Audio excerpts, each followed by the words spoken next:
As there's a drive in a deep left field by Castellanos, it will be. Oh man, it's 8 o'clock. And so that'll make it a. I don't need the spotlight. I shine just fine. Hi, I'm Karma, and yes, I am a bitch. BravBros. Good evening, everybody, and welcome back to another episode of BravBros, your favorite podcast from the bros for everybody. For whoever wants to listen, I am your co-host, Steele Russell, joined as always by the one and only West Coast Magoots. What's up, pal? Heading to the West Coast Magoots at your service. Hence the name, yeah. I know. Really excited about it. I'm pumped. Wow.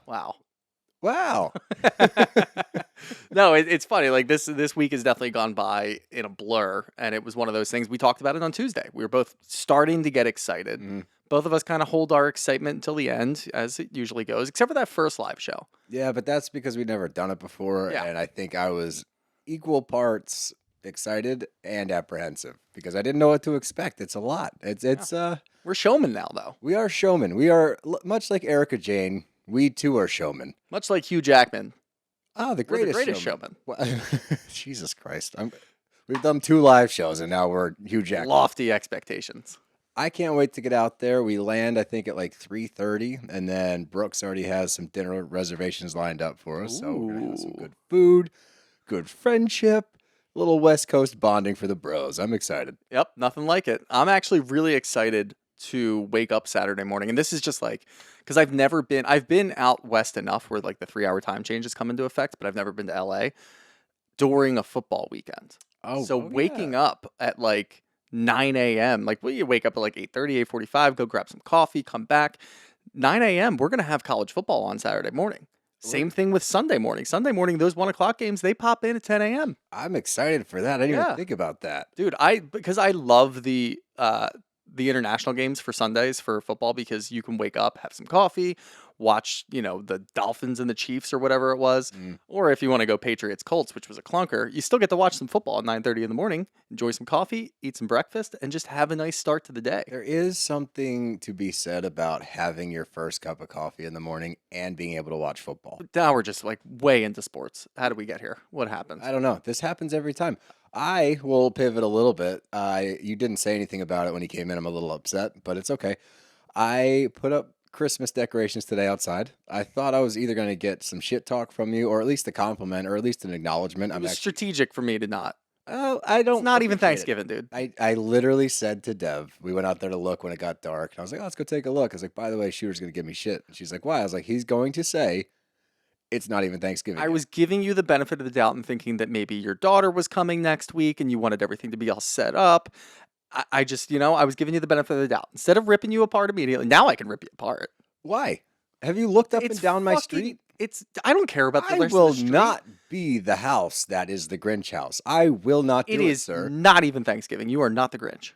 You're the Thanksgiving Grinch. You're the Thanksgiving Grinch. I love festive Thanksgiving. As fuck. I do too. Thanksgiving's amazing, other than the fact that we're celebrating my ancestors, Native Americans, getting the shaft, but whatever. They sat together and had some turkey. Okay, cool. Let's go over the actual, you know what? It's not about that anymore. It's just about getting around your family and giving thanks, even though you're going to see that same family 7 more times until Christmas, because everybody's got Christmas parties and ugly sweater parties. So yeah, I mean, it's just a lot of family kind of crammed together in 1 month, but it's not even Thanksgiving yet. Let's get to Thanksgiving. Let's sit down. What are you going to wear? A Christmas sweater to Thanksgiving? You're so excited for it? Just to spite you, yeah. Okay. It's not like we're having Thanksgiving together. I don't care. But I'm going to send you pictures all day of my activities in my ugly sweater. One, you're not going to do that because I've told you Bullshit. before, send me pics of what you're doing, and you don't send me shit. Yeah, because you ask at weird times. No, I don't. You're having fun doing some shit. And I'm like, send me some pictures. Yeah, like, let me see it. I'm like, nah. You text me the next day. Yeah. About something completely different. I'm not the guy that stands there with my phone out at the party or at the event. I'm the guy that takes it in. I take 1 or 2 pictures in the beginning of an event, whether it's a sporting event, a concert, a dinner, whatever. Then the phone's down. I don't want to be the asshole on TV when someone's like shooting the game-winning shot and everyone's like this on their phone. Oh? And they never... Here's the funny thing about those videos that people take at concerts. They take them literally everywhere. Any event, people have their phones out to record it.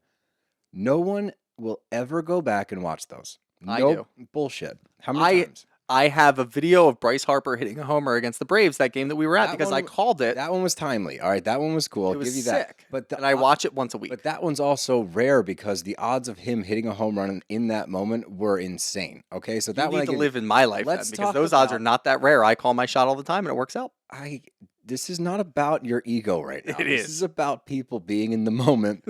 Put your fucking phone down and enjoy it. All right, take a couple of videos and then put it away. You don't need to take it. That's my point, I guess. If you take it out and record a Bryce Harper at bat, fine. If you take it out and record like one drive up the football field, whatever, don't have it out. If you keep nitpicking me, this is going to take so long to get to the Bravo stuff. And we have a lot to cover tonight, but I'm going to finish my sentiment here. Just be in the moment, people.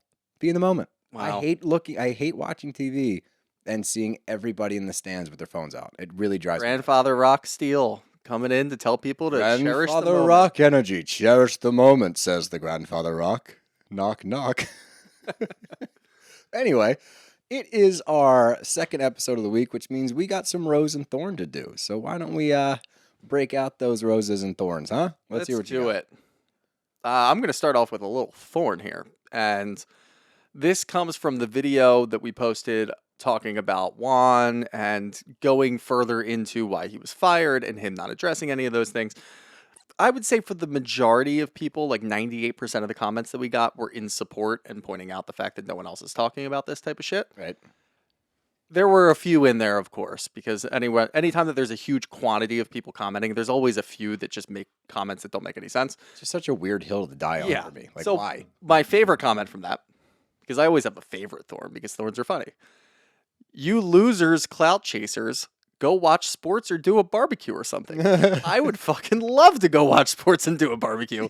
Thank you. Don't threaten us with a good time. I know. Now you're just telling me things that I want to do, but also we're going to watch Bravo too. And that's okay because we've been here. We're cultured, baby. Oh, I actually didn't even see. I took a screenshot of that one, and there's another one right below it. 2 grown men with a Housewives podcast. I think not. Thanks, Lexi. Nobody gives a shit what you think. Loser. Double Thorn. Nice podcast, Lexi. Yeah, what's your podcast? I actually have a lot of Thorns I'm scrolling back through now. Keep going. I thought I only had... I'll just keep going. All right. I hate BravBros. They stand... Anyway, I'm going to move on to a rose. Was that actually what it said? It said, I hate Brav. It was a longer one, too. But it started off by saying, I hate BravBros. Not us specifically, just what we stand for, where we want other straight guys that are like in relationships to get into Bravo more. No. She hates all of them. I hate those guys. Real shame. So funny. Hate to see it. Anyway, Rose of the Week. This goes back to Tuesday's episode, which I completely forgot about. Nene Babes 3 said, Shooter, I'd appreciate the gray sweatpants on Thursday. Wasn't there an emoji attached to that one? Eyeballs. Yeah. Yeah. Yeah. By the way, my favorite one, and I can't find it, and I'm sorry that I'm not giving you credit for. Actually, you know what? I'm gonna cut out the dead air, but I'm gonna find it because it's on one of our YouTube videos, and it made me so happy. Oh, here it is, and it turned into a thread as well, which is amazing. Oh, yeah. So I'm gonna say, actually, I'll save that for. I like to do my rose second, like to end on a good note. Let me do my thorn. So my thorn is actually a really funny one because we haven't gotten like just a little razzing in a while. Yeah. And this comes from TikTok, and they said, just made a dumb decision myself watching this video. Got us. I will say his first name is Ralph. Thanks, Ralph. I said, ooh, sick burn, Ralph.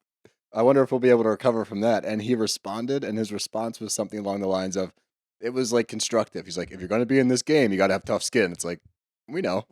Trust me. We get it, dude. We're well aware. Thanks. You want to be our manager? Yeah, but thank you for that. Like, just the... We did just talk about that. If you want us to, like, hire you for something, just razz us, and we'll be like, yeah, you know what? You want to be our manager? Sure. Yeah, that's the way to get in here. If you want to get in with the bros, don't come at us, like, all polite and shit. Say something mean and grab our attention. We might be starting something here. I don't know. All right. Look, we'll see how it goes. Pandora's box has been opened, sir. But for my rose, and I didn't realize it turned into a thread until right now. That makes me so much happier. This was in regards to our midweek episode as well, and also a moose knuckle. Oh. Yep. So on YouTube, at page let 13, she said, not me forwarding to Rod's moose knuckle offense. I can't believe I missed it the first time. Thanks a lot. Vomit emoji. Then someone else commented, I was about to do the same thing. Someone else comments, me too. So I got everyone to look at Rod's dick. Good job. The funniest part, and this is why we're married, Dev was like, oh my God, I saw it immediately. I was like, right? It was like right there. Yeah, I did not see right it in at your all. face. Did you go back? No. Why? I'm I going to got shit screenshot. do. We had 3 episodes to watch. I'm going to this week. screenshot his moose knuckle and send it to you. You can. I'm going to. Maybe I'll post it. Just sandwich it in everybody between can pictures of see it. you in a Christmas sweater on Thanksgiving, and I Oh won't know what's going on. God. Oh, I wish I had the time to get a sweater made with Rod's moose knuckle on it. And then a Would moose. that be an ugly sweater? Yeah. I don't know. Depends. I guess it Yeah, you depends like how you it? look at it, but the way that I would Based make on the vomit emoji, probably but not. then I could have like a little moose on it and just like a couple of like knuckles and like But it's surrounding just it. Rod's dick. It's Rod's moose knuckle in the middle, and then around it is like, you know how they knit it in? Like a knitted moose alternating with like just like the fist emoji for knuckles, like you're getting punched, and it just be back and forth all around Rod's moose knuckle.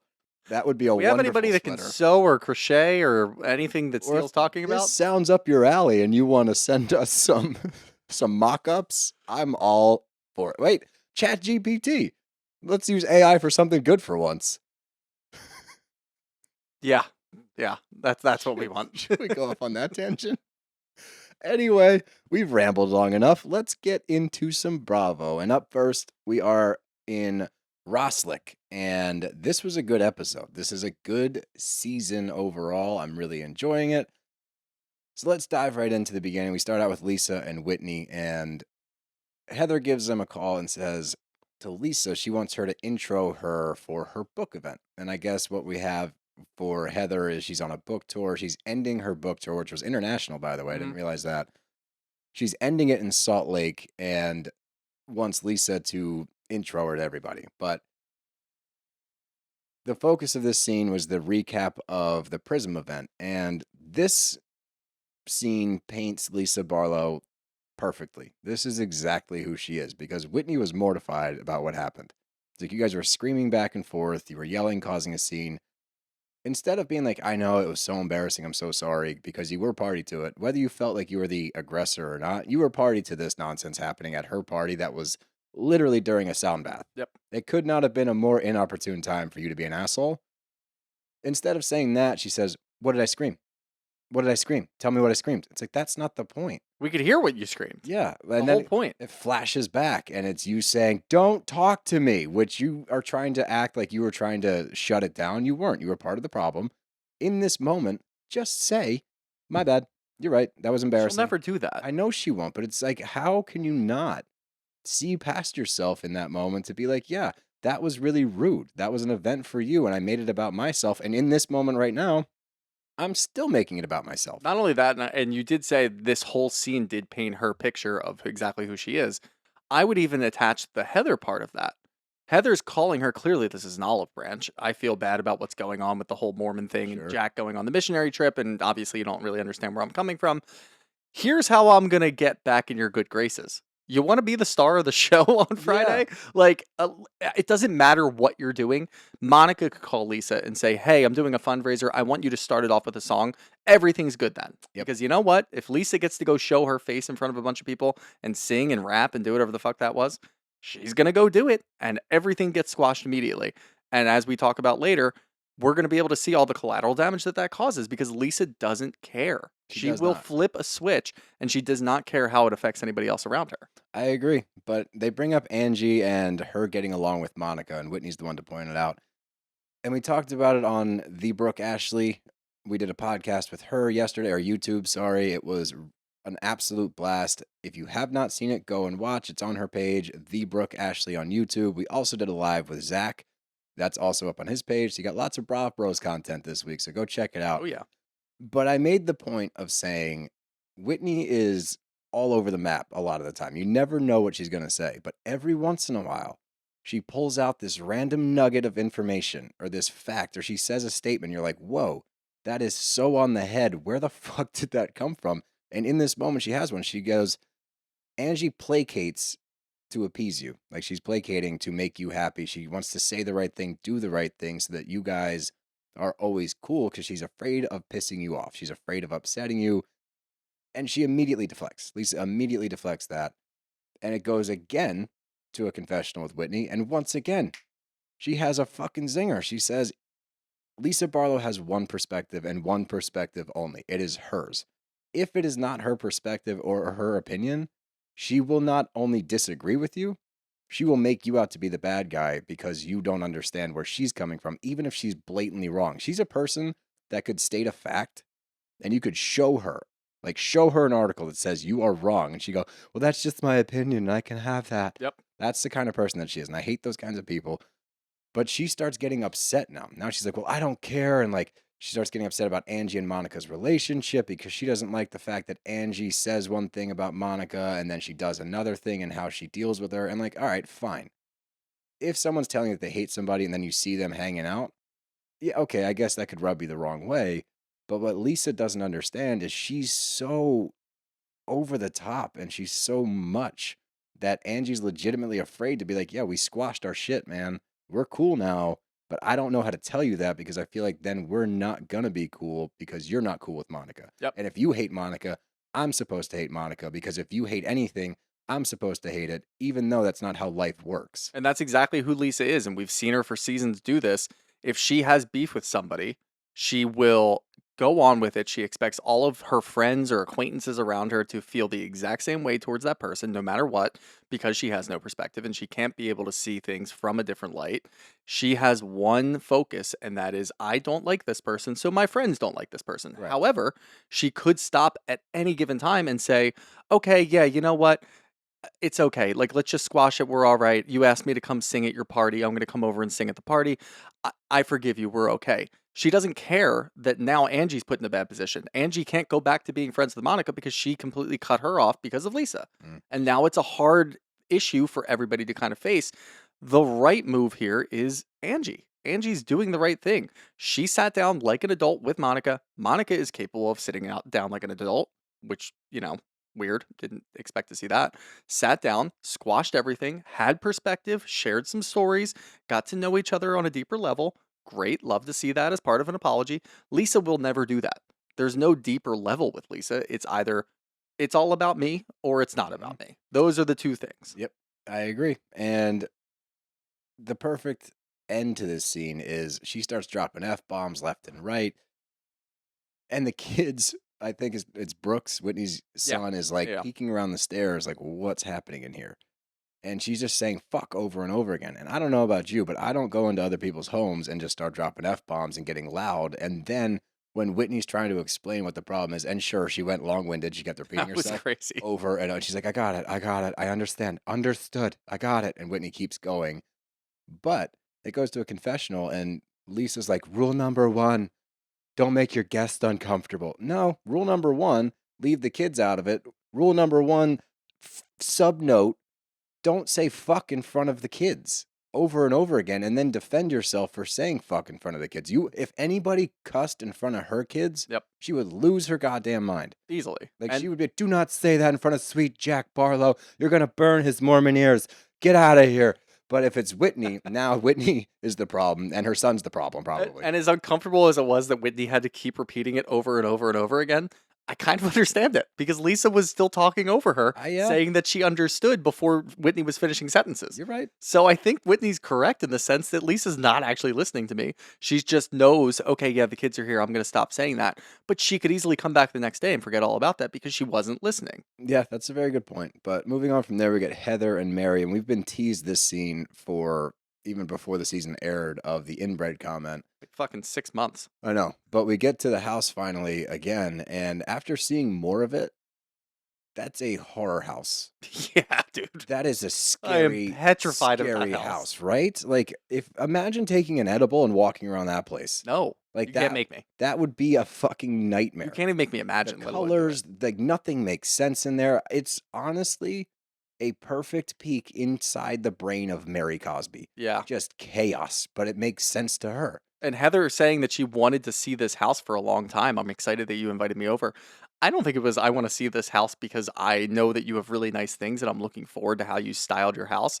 I want to see how batshit crazy your house is because you're nuts. And it lived up to the hype for sure. Absolutely delivered. But they're chit-chatting and Mary's like, I just feel like we've always had a connection. Heather's face in that moment, she's just like, The fuck are you talking about? yeah, like doesn't even say a word. And Mary just keeps talking. And then she gets upset about what was written in the book. She said nothing but nice things about Mary. Mhm. I was waiting for, because we haven't read the book, I was waiting for something horrible. Like, she runs a cult. We don't know where Mary gets her money. She's married to her grandfather. Step-grandfather. That is important. You're right. It's an important distinction. I do that every time. No, Mary absolutely just downloaded the PDF document, Control F, typed in Mary Cosby, and then read that. She didn't read a goddamn thing after that. She doesn't was care. pissed about it. Yeah. Why? I She don't said know. I thought nice. She Heather- goes, you made me sound bougie. It's like, look around You your are. fucking house, bro. Your You're- whole house is Tiffany blue. Yeah. Oh my My God. God. It's- with those crazy chairs and then the Chanel pillows. Like there's I don't know, man. I want to see inside of her son's wing, which we have never discussed the fact that, did you see the Instagram post with him? No. You didn't? No. Dude, it's like he's popping pills. He's got like an ounce of weed. He's doing drugs openly on his Instagram account and posting about it. Sick. You're an idiot. You're an idiot. That's badass. It's not badass. It's fucking stupid. It's really dumb. But regardless, oh yeah, and his wife does the same thing. There's like on her page. It's I want to just see her. that wing of the house. That wing of the Actually, house. I don't know if I don't do. want to see that wing of the house. I think I don't want to go in this home anymore. I'm good. There's I've seen bad vibes enough. in that. Yeah, There's it's bad spirits in there. bad spirits in that. We need We Eagle need Woman people with to crystals. cleanse the house. Yeah, we need people with crystals. Sound we need bath. Eagle Woman, sound baths, a couple shaman. Yeah. Everybody Is get that- in that. Is shaman the plural of I shaman? just thought so. I don't I know. could tell that was a choice you made. I Yeah, think it's yeah. shamans. There's choices you make in life, and that was one of them. Shaman, the plural. Shamai. Shamai. Shamai. Okay, there we go. We got it. But Heather addresses the fact that over the past year or so, everything's been a little contentious. Everyone's been saying things a little over the top. She is referencing her book, and she wasn't even over the top about Mary, but I think she's trying to clear the air. That Mary like doesn't understand. And she's like, well, it's like the inbred comment. You told me that I looked inbred. Do you think I look inbred? And she goes, I do. Just flat out, like, I do. And then you get a confession of her being like, oh, Mary, you're going to pay for that one. It's like, no, you said it to her. You said it again. To her. It's not like you're watching you say it behind No. closed doors. You said it to her face. And you're not going to pay for that because I don't think Heather's going to come back for that one. You can't. She came back and said, yeah, you made an inbred comment. You doubled down. I don't think Heather's going to touch on that ever again. Probably not. And then Mary says, you know what? I'm proud of you. Oh, good. Thank God. Yeah, thanks, I don't Mary. think I could write another book without Mary Cosby's approval. Like, the funniest thing, here's the funniest thing, the most ironic part of calling Heather inbred. You're married to your grandfather. And that time I'm not saying step. You're married to a family member. You psycho. What are we doing here? Like, honestly, who throws a shoe? Like, I just don't understand how she operates. I'm done with her. I'm over it. You're completely done with it. You don't want her at all. No, I don't need the side comments. Definitely don't need the inbred comments. I don't need to go in that house ever again. Like, I'm cool. You I'm over wanted it. more from her. And now I'm done. I've had my Yeah, fix. but this is your fault. Not really. If Bravo just listened to me in the first couple episodes, they would have just left her as I was a doing funny it relief. from a stance of this is their jobs. You need to let them do more on I screen, get it, but it's one Mary way or Cosby. the other. Okay, but now we know. You're reaping what you sow. But now we know. What's the past tense of sow? Sowed? So, oh man, Sued? reaping what you've sown. Sown. Yeah. Yeah, Yeah, let's go with that. yeah. Shamai. But moving on, we get to Shimmy, see some behind the scenes of Meredith and Seth's podcast, and it's a very emotional scene. I actually appreciated Seth, who I do believe to be a robot. I appreciate him opening up about a tough time in their marriage where he didn't even recognize that she needed more from him. He takes full accountability. He has a very touching moment. I wish I was there more with the kids. I thought I was stuck on the traditional role of a man and a husband where I provide, you do everything else. I apologize. I'm sorry. He starts crying. This is good shit. This is stuff you want to record on a podcast. Good podcast shit. This is the kind of thing that goes viral. Guess what?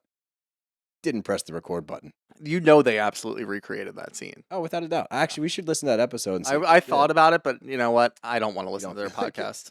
Well, What is it called? Hanging on by a thread? hanging by a thread. And they have like Like, custom questionable, mics, they have yeah. custom headphones. We still have the same fucking things that we bought when I went to Guitar Center that fateful day, that fateful Saturday morning when I went in there and What a day. that kid looked at me like I was a loser because I was here's another guy coming in here saying he's starting a podcast.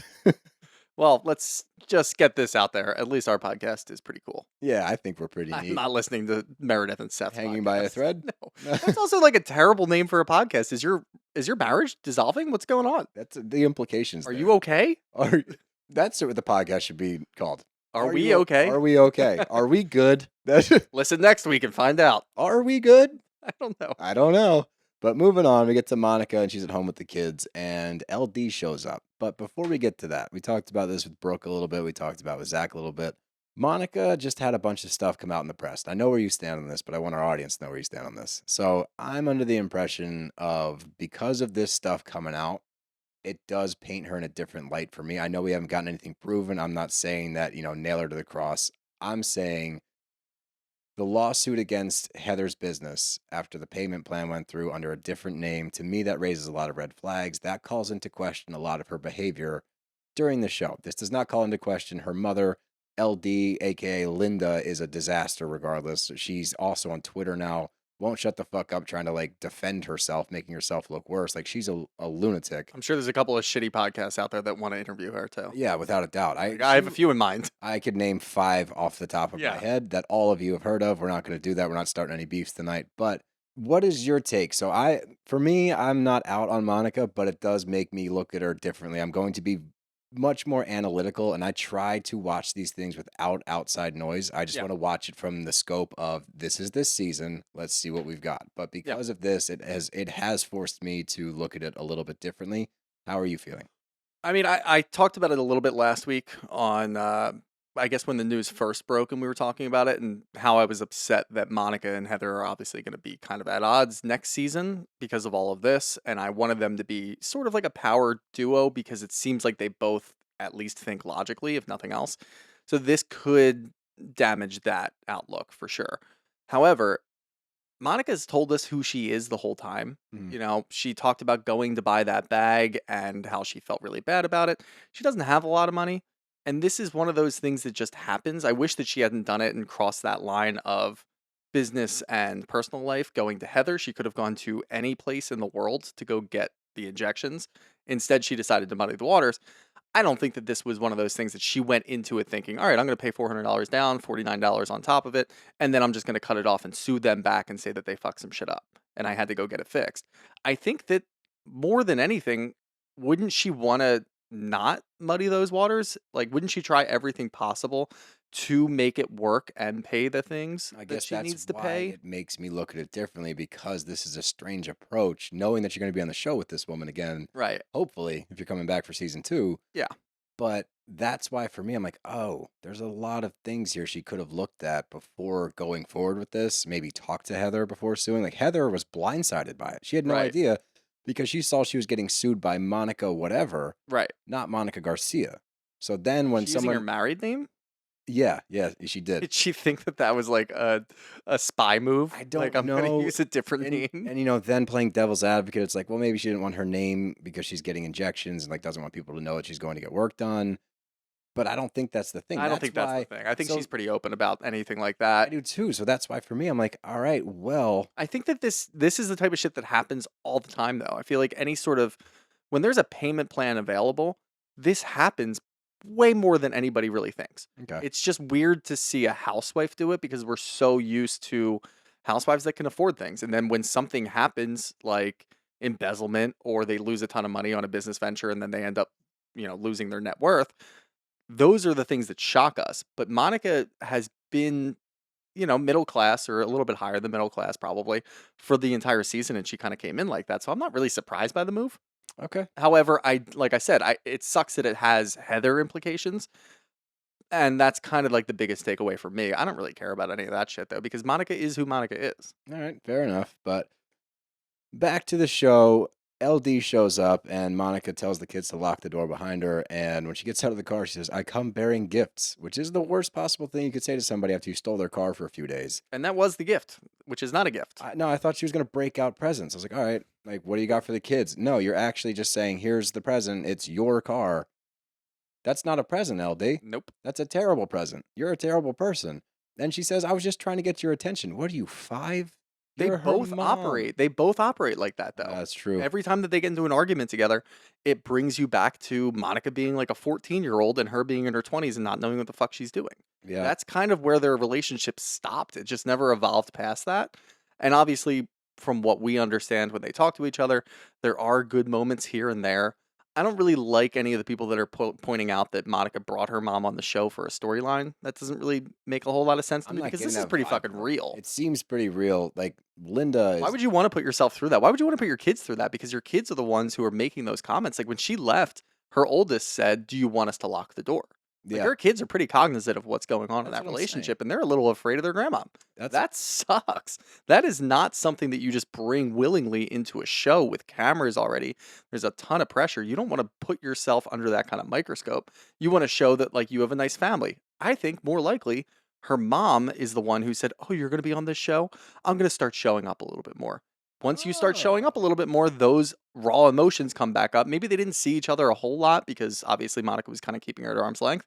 But I mean, that's a troubled relationship. You want your mom to be in your life. I think the best thing that could come from all of this, they actually do go to therapy and take it seriously. Do I think it's going to happen? Probably not. But that would be nice to see if they do go to therapy and try to figure something out and her mom can go into it trying to repair a damaged relationship because that would be nice. Well, I hate to break the fourth wall, but we can tell by the tweets going on right now from LD that did not happen, or if they did go to therapy. Does she know how to use it didn't Twitter? land.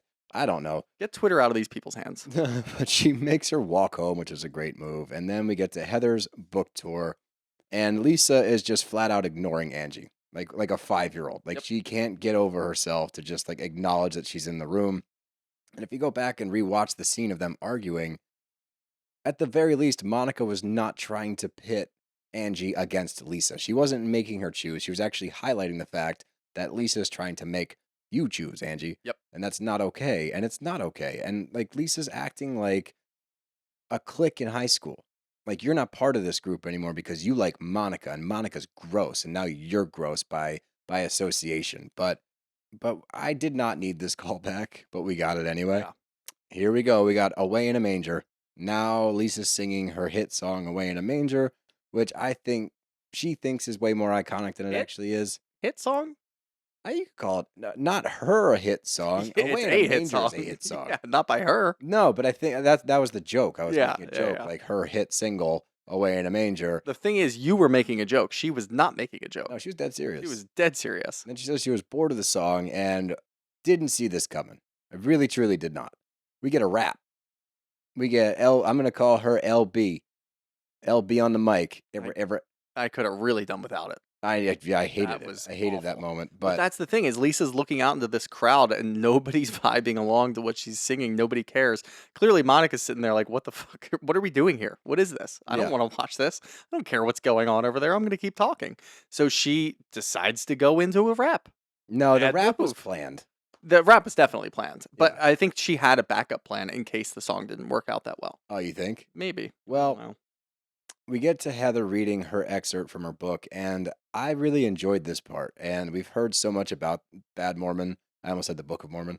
We've heard so much about this book and all of the fallout from it, the shit that she's had to deal with, how the group receives her now, knowing that she has written this book. Obviously, all that shit with her and Lisa Barlow and Jack Barlow. We've never gotten to really dive into the book. Yep. And we get to hear her reading it and the impact that it had on her and like speaking out about it. This excerpt like really touched me. I was like, wow, I want to read this book because I want to know all the ins and outs of what she went through, and seeing the people in the audience respond to her. Like afterwards, that guy comes up to her and he's like, Yeah. I couldn't tell my parents forever. And there's so many people that must be struggling with this outside of this TV show that we watch. And I didn't really, I guess, get the scope of it. Yeah. And I think it's really interesting that, it's a super successful book, objectively speaking. And I would love to I wish we got more of that, I guess. I wish they had cameras on more of the book tour because I would love to see the reactions of people that truly resonate with this book because that shit. It makes it more serious. It makes it like more impactful than it just being a housewife book that just popped out there. Like Bethany Frankel probably has 7 fucking books, but it's not impactful. None of it is. But that was one of those things. yes, I understand when people are coming out there. That's when I kind of it felt real to me. Yes. Rather than it being like a joke book, Correct. it popped up as like, wow, this is touching more people than watch the show even probably. Right. It's just something that, this is what I've gone through with the church. I'm sure a lot of people have gone through this as well. Read my story. It resonates with you, makes you feel a little bit better because you're not alone. And that's really nice. However, I don't think that airport story happened. You don't? Nope. Why? I think it's completely made up. I don't. That seems might be way too good to embellished. be true. It may be embellished, but I don't Embellished think that's made up. where? That like he was hiding his missionary tag and Yeah, I don't think that's crazy. I think you're it's just a skeptic. I definitely am a skeptic for sure. Yeah, no, I like that. And look, regardless of like how much of that actually happened, like the point hits home. I appreciated the story. Both can be true. I don't appreciate your skepticism here. No, I'm just gonna flat out say it. But Heather and Lisa have a chat afterwards, and they're glad that they're able to at least sit down and talk to each other and hear what they have to say. Except Heather hears Lisa. Lisa doesn't hear Heather, and I am made aware of that because she keeps insisting that Heather's on this journey. You're on your journey, trying to find yourself. You're trying to figure it out. As she said before, no, she's arrived. She's just existing now. Yep. Now she's in her new life and she's navigating the waters of that. It's not a journey of trying to find herself. Bad Mormon, beauty lab, found herself. Those two things. Is it tumultuous at times? Absolutely. Do you get sued? Yep. Does everybody in the church hate you? Yep. But guess what? I'm here, baby, and my daughters are here to support me. They give me support for a second book, like all these positive things. She's good. She doesn't need your blessing, Lisa. No. But what Lisa does, and this really pissed me off, and it was such a one-off moment, but Heather was talking about why she wanted to get involved with Jack. She's like, this book, this is what I was trying to say to you. I'm not saying don't go. I'm not saying don't do it. I'm not saying don't send him. All I'm saying is, can I talk to him and give him some perspective of what to look forward to or what to be careful of or what to be ready for? Right. Lisa says, Jack's mission is a completely different experience than what you went on. No, it's not, because these missions are all-encompassing. They send Mormon kids on missions for 2 years. They go, they preach the word of the Book of Mormon of Joseph fucking Smith, try to convert other people to Mormonism, and that's their life for 2 years. So please explain to me how Jack's experience is a completely different thing than Heather's. Well, one, Jack is not in Columbia. Jack will not be going to Columbia. He is in Orange County because there's a visa problem or whatever the fuck. It came out again, and they deleted the post too. Yep. But no, he's just flat out not going to Columbia, which that's bullshit, man. If you pull that, you got to go. You have to go. That's the whole goddamn point. Yep. You have to go. You don't have this privilege, and that just kind of hangs on. They do have this privilege. They do. Well, they do, and that hammers home what Heather's been saying for fucking weeks. Lisa lives in a world of Mormonism that does not exist to everybody. It only exists to Lisa Barlow. Because she has, once again, zero perspective. One, she didn't read the goddamn book. Nope. Not an ounce of that book was read. So she has no idea what Heather's even talking about. If she had read the book, or if John read the book, maybe somebody in that family would say, holy shit, like, this is crazy. This is what Mormon church is like? Yeah. This isn't what we do. No. You don't do Mormon church. This is very clear to all of us. We're looking at all of this, and you are holding on to this. I've got such a good Mormon family, and Jack's going on this mission. He's not going on the mission. He's going to Orange County, which, by the way, who the fuck cares? Like, what are you going to convert some Mormons in Orange County? Like, that's not, whatever.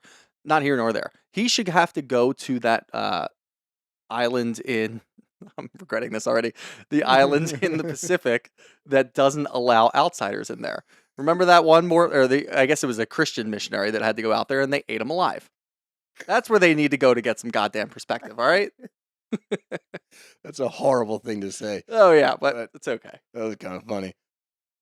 But moving on, Angie and Meredith are having a talk, and they're still at odds, obviously, because of the rumors that Meredith didn't say. She implied that there was rumors that could take down her family. Monica's the one that flat out said it, but as we've seen in the past, that's what Meredith does. Plants a seed, lets it grow via somebody else's mouth. So Angie's upset because you threatened to ruin my family.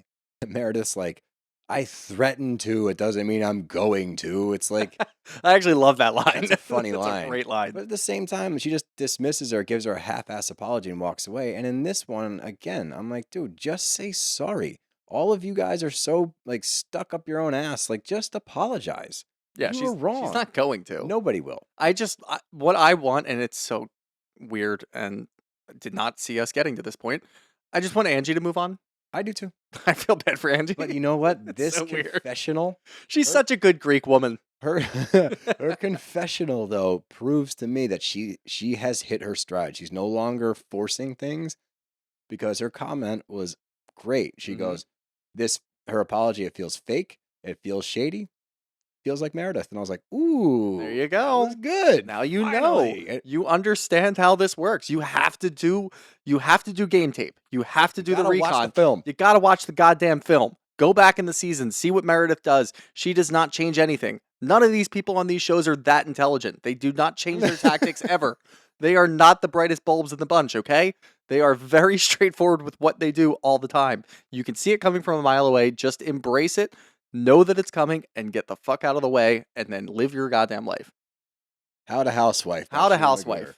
The last scene, we get Lisa and Angie at Lisa's, and they're chatting. They haven't talked in a few days, and they're trying to clear the air and just like trying to move forward. And as we addressed earlier, the issue that Lisa has is that Angie apparently says one thing and then does the other, which is not true. I mean, the obvious thing is she just doesn't like the fact that Angie likes Monica. Mm-hmm.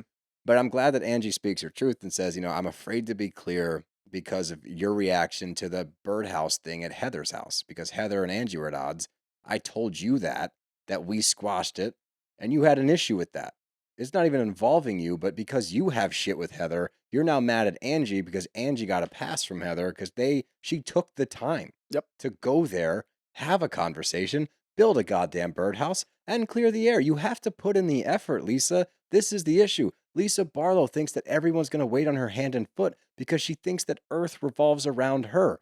The whole world, everything is Lisa Barlow centric. So she doesn't even understand. That's the crazy part to me. She does not compute that she can go there and do the job. She can go and bridge the gap. She's expecting it to come to her. And that's just Lisa Barlow in a nutshell. And instead of in this moment hearing her and hearing Angie say, these are the reasons I was afraid to tell you. Monica and I are cool now. I appreciate your friendship, but this is what's going on with me. And instead of Lisa being like, okay, I hear you. I understand where you're coming from. Maybe I overreacted. However, your friendship with Monica makes me a little uncomfortable. Not going to lie. Okay, cool. That's not what happens. Lisa says, you saying that you can't tell me because you're afraid of my reaction is a cop-out because you're weak. Are you fucking serious? We've seen Lisa storm off from many a dinner, many an event because she broke down. Yep. Does that make her weak? Yes. Yes, it does. In her Everybody's eyes. fucking weak. So I don't get it. I mean, I do get it, but I don't get it because I hate watching people act this way. Me too, man. It's just not like it's fun. tough to watch, and it's like, where are you living? Like in your own little world somewhere where nothing bad ever happens, and when things bad happen to you and you alone, you freak the fuck out. I don't think that she even remembers bitching at Angie about the whole Heather thing. She definitely does, just because she hasn't gotten an apology from Angie about Angie making up with Heather. That's the craziest part. She's still upset about the birdhouse thing, even after singing at Heather's event. How can you still be mad about that? You are now cool with Heather. You were cool with Angie before that. You're no longer cool with Angie because you're not cool with Monica. What are you going to do? Like at some point in time, everybody's going to turn on you. And I'm actively rooting for it. I want everybody to realize what the hell's going on and stay the hell out of Lisa Barlow's way and let her go live her own little life and try to pine for attention again. Because you know what? We saw that for a couple of years with her and Meredith. Now we've got a standalone Lisa who's just in her own mind, shining bright. She stinks. I don't care. I hate this behavior. I don't like watching it every week. It pisses me off. Just move the fuck on. Like everybody needs to realize what's going on and just steer clear of her. Let her live her own goddamn little world life. You know what? And then Let go on. her bury herself. Yeah. She will do the job for you and stop pandering. But she's not. That's Stop the thing. pandering. She's just gonna be like overly nice all the time and act like everybody's her best friend. Lisa? Yes. If everybody shuts her out, she's gonna try to like pine for their attention I and see show what up you're at their saying. house, bring in like a basket, and then instead of talking to them about what they've been going She's through, going to yell at their kids. no, yeah, she might yell at the kids. She's gonna sit down and start talking about her life Oh, yeah, for sure. because she has no one else to talk to. Yeah, no, I agree with that. Maybe she'll finally start talking to her husband instead of her phone. No chance. Yeah. Poor JB husband boss. And now we are back with Miami. Bow, bow, bow. Mr. 305. Mr. Worldwide. God, we need Pitbull in here somewhere. I don't care what happens or how he gets in. Need Pitbull. I need to figure out how to use the soundboard correctly so I can download that and go bow, bow, bow, bow, and actually have people go, Mr. 305. Mr. Worldwide. We get in trouble for that? I don't care.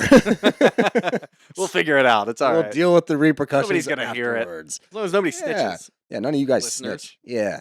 Hey, snitches get stitches where we come from. Yep. All right? Keep your mouth shut. If you hear Pitbull, you don't say shit to anybody. But we are back in Miami, and it wasn't a super packed episode. There's two things that I want to focus on pretty much, or three actually. Okay. Give us 3 topics then. The 3 topics. Topic number 1 is Guerdy, obviously. Topic number 2 is Larsa and Marcus and that debacle. Totally flipped on that. And number 3 is Julia and Martina, and Guerdy ties into that one as well. Yep. Can we focus on those? Is there anything else focus that on you'd like those to 3. cover? Just No, because it's a sir. big episode, I want to make sure we, Yeah, our big folks- episodes we'll go through scene by scene, make sure that we hit all the notes. But Yeah. this one, We'll 3 jump topics. around. So let's start out with Guerdy. But we start out with Larsa and Guerdy, and what I thought was going to be a moment of, oh my God, I'm so sorry. Oh my God, I can't believe that I am still feuding with you about nonsense. Are you okay? What can I do for you? How can I help? That's not what we got at all. And I'm eating my words from last week because we were both under that impression. Like, once she finds out, like, we can't even fault Larsa because she's not expecting this. She gets the news. What's the first thing she says? How do you know? What do you mean? What do you mean? Well, I mean, did she get no note or she gets no credit for saying she could cry right now? She could She cry. could cry. She could cry. Not gonna. You know, Not gonna. good. But I could. I don't get it. That does not make sense in my brain. I get How? it. She's a complete asshole. But dude, like, seriously, someone just told you they have breast cancer and your first response is prove it?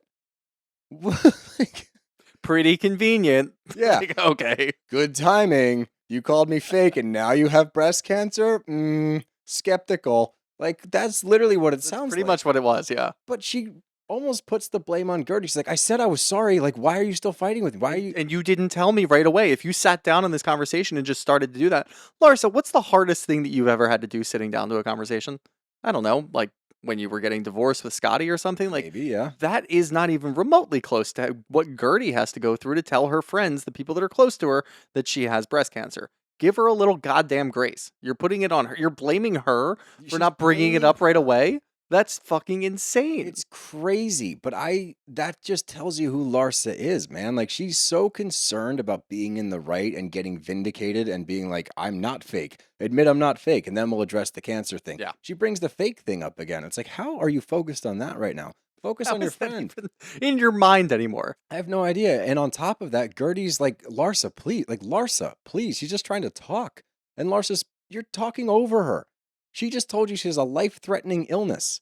And your concern is that you are vindicated from this conversation? Well, we do have to understand Larsa's, I mean, she is going through it. Her boyfriend's been out of town for like 3 days at this point, so. Hey, it's been 5 days, and that's a very long time for them. You have some goddamn respect. She's going through it. Just having a really hard time. The one thing that Guerdy asks of Larsa is, hey, don't tell anybody, which is inherent, by the way. Yeah.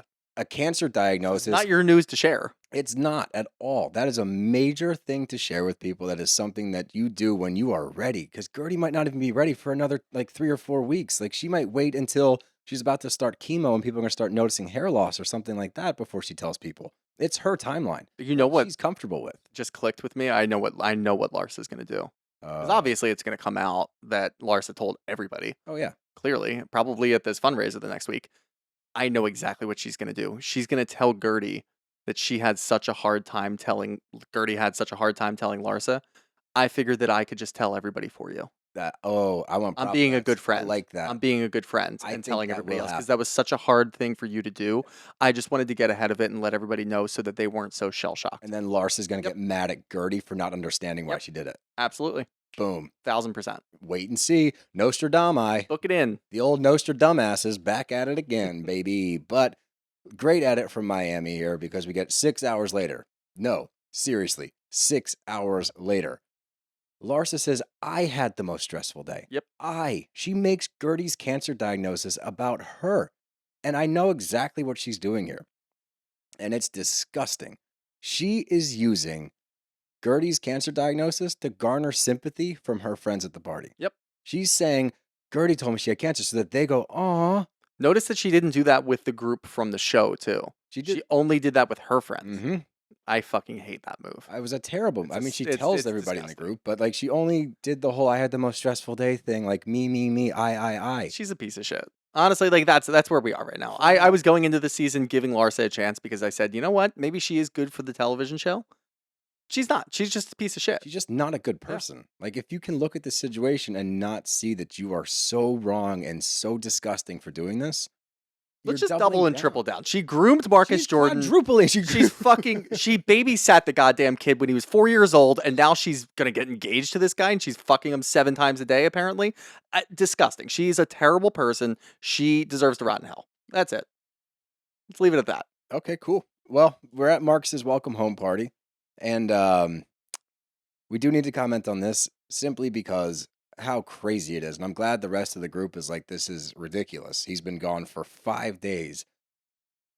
I don't, like, when I originally thought that I was like, oh, he's a sweet guy. Like, as long as they're happy, I guess, who gives a shit? I mean, it's still weird to me. It'll always be weird, but whatever. Now I'm back on the train of this sucks. Because everything that they do, like, they can't even have their own water bottle. The dynamic of relationships in this show is so strange. It's so toxic, fucking weird, bro. dude. And I don't like using that word. No. But they are so codependent. They all rely on each other so heavily. Poor Jody. And I said when we watched OC, I was like, you know what? Gina should be able to talk to Travis about her marital issues and like her divorce and stuff. Because when Gina does it, it's like every once in a while, and it's a very serious conversation. It's like, hey, I'm dealing with this right now. I'm having a hard time. Lisa will get a text from Lenny and call Jody. They're not, honestly, Lisa and Jody aren't even that high on the list of toxic relationships for me. No, compared to the rest of them, I mean. I agree. But with Jody, it's like, you know what, dude? If this is what you're going to do and you know this and you've already had a conversation about the fact that Lisa's going to talk to you about Lenny's shit, obviously Lisa is going through it currently. Yeah. It's not like she went through it, a couple of months ago or a couple of years ago and she's still talking about it. That would be brutal. I understand that. But she is going through it currently and he's being a good boyfriend. So I'm going to put Jody and Lisa somewhere in the middle of the pack as far as toxic relationships go. At the very top is Alexia and Todd? And Todd. What a bizarre thing. At the very top. It's so strange. It's the weirdest goddamn relationship. He's such a little worm. He's so squirrely, dude. There's something wrong with him. Yeah, I don't like him. He derails it immediately. He's like, yeah, there's one person there that I don't get along with, and I didn't want to go there, but I was shocked when he walked in that house to the party. I was like, these are all the same people, Todd. And Marisol, of all people, says, wait, so you're going to show up at someone else's party, but you can't show up at a party in your own house?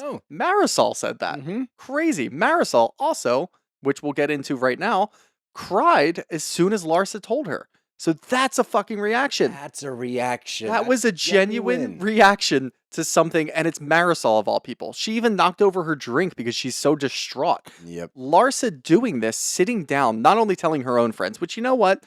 Larsa's going to do that regardless. Cameras or no. She's going to do that no matter what. I think the sitting down with the rest of the castmates is, I'm going to share some news with you because Guerdy told me. So it's a me moment. Yep. Guerdy told me before she told the rest of you guys. Yep, I'm going to tell you guys now. Yep. So I'm going to sit you guys down and talk about this before a party where Marcus is coming home and we want to all be happy. It's devastating news. The fact that she didn't even have the wherewithal to realize everybody in this group is going to be distraught for the rest of the party. This is your party. You want everybody to have fun, right? You don't sit down and tell them that news. This just goes to show you this isn't big news for Larsa. She doesn't care. She doesn't give a shit. No, I don't think so either. No, not at all, unless it's for her own motivation. It's awful to say that out loud, but honestly, like, given her reaction. I don't think it's that awful to say out loud. No, not like. For her, she sucks. I'm saying if you said that about anybody else. Oh, yeah. Jesus Christ. But no, it's so upsetting and I cannot imagine being Guerdy, who is such a sweet soul, like, watching this back and being like, you really don't give a fuck. Yep. Because you said it to multiple people. You barely showed any emotion. It was clearly fabricated. It's such disturbing behavior. I really didn't like it. But the last topic that I want to talk about, the Julia and Martina topic, and we find out that Julia this is so sweet. It really is. She's not good at opera, No. but the She sentiment could be behind okay, it, though, if she keeps at it. She has a pretty good voice, I think. She I just don't. has no idea where the That's notes are. I don't think Yeah. it's a tone deaf problem. No. I think that singing opera is fucking hard, and she picked a really hard song to sing. I love opera. You love opera? I weirdly do. We could go to the opera I together. A couple of weirdly tuxes. only if I get the spy glasses. What are they? What? The bifocal? No, what are they? Fuck. Monocle? No, it's like it looks like binoculars on a stick. Oh, those little things. Yeah, I don't Yeah. know what those are. If we get those, I'll go with you. But I don't. Yeah, I think that a lot of opera songs are very moving. Honestly, like you throw, and I don't think it's opera, but immediately what pops into my head, which shows you how not cultured I Phantom am. of the Opera? No, well, yeah, saw that on Broadway, but Gladiator. When he's walking through the field, you know what I'm saying? It's not opera. No, At not at all. all. Not even remotely. Not even an That's it. iota. You know what the funny thing is, though? What? I know the name of that song. Do you? What is it? Elysium. I do know the Gladiator soundtrack from front to back. It's my favorite movie of all time. There you So I go. do know that that's You know one of those, exactly yeah. what I'm saying. Yeah, I know exactly. No, what you're saying. I am well aware that that is not opera. That's Yep. just where my dumb brain goes. It's like, oh yeah, kind of like Gladiator. But the sentiment behind her singing this for Martina is beautiful because this was a song that she would listen to during treatment. It's something that gave her hope. It's something that pushed her forward. It's something that gave her peace. And she wants to give her this gift. And it sucks that it coincides with her missing the last treatment date of Martina because Martina thinks that she forgot. Mhm. She may have forgotten the last day specifically, but she did not forget what she went through. And I think that once that scene plays out, Martina will realize, like, okay, like you didn't forget. You were just preoccupied because you're trying to do something grand for me. Yeah, it's a tough position to be in too because you sure. don't want to spoil the surprise, but at the same time, I mean, you can still say like congratulations, like this is so exciting Right. without ruining the surprise. you It's can just yeah, you tell- were preoccupied. And she was, though. I think she did forget Yeah. the like specific day, but I'm glad that they like seeing where they are now compared to where we saw them at the beginning of last season. Yeah, To see Martina be like, yeah, you failed. I love her the way that she says the word choice she uses is fucking awesome. She's It is. like, you failed. And I was like, whoa. very like, straightforward. You failed me. And I was Yeah. like, what did she do? It hurt me. I know. It like hits right to Yeah, the it core. does. But the way that they're able to just like talk it out, and then Martina says, it's okay. I love you. Needed to make you aware of it and wanted you to really feel it. But now we're cool. But Guerdy joins the table, and this is a cool scene. I mean, it's a sad scene, but it's cool because you see Martina who just kicked the shit out of 2 cancers at once, which is awesome. Yep. And sharing some insight with Guerdy. And Guerdy has a lot of questions, understandably so. And she's trying to figure out, what am I looking at? What's this going to be like? What's chemo like? What's radiation like? And Guerdy's not even comfortable saying chemo, which I get. I don't think I would be either. Like, it's such a daunting premise. Right. And I don't think you can wrap your head around it legitimately unless you go through it. Mm-hmm. But these are scenes for me that I really love them because it's real. This is so genuine. It's with 3 of my favorite people on the show. I love this trio. And just seeing Guerdy be open and honest and actually have a conversation with Martina, who is so fucking tough, bro. She's talking about cancer like it's nothing. Yeah. And she beat it, so she has that right to do so. But she's like, I think if I'm Guerdy there, that's instilling some confidence in me. Mhm. Because she's not being an asshole about it. She's like, yeah, no, you'll be fine. Like, this is how it goes. Like, she's so blunt with things Yes. that I think it makes it easier to process for Guerdy. It doesn't get as emotional because it's like, this is what's going to happen. This is what you're going to go through. You're going to be okay. It's going to suck, but you got this. And I like, think like the biggest thing to take away from really a scene like this is so genuine, so real, yeah, so like real world and like actual life experience. Guerdy's so interested in what Martina has to say because she's going to go through something very similar. She wants to know what it's all like, and Martina's there to provide that perspective, facilitated by Julia. Mhm. This is a really nice moment. it's a great moment. It's a great moment. I know, obviously, like Sad what you premise. said, it's a very sad premise, but it's a really sweet moment. Yep. And that's such a nice way to, kind of end the episode anyway.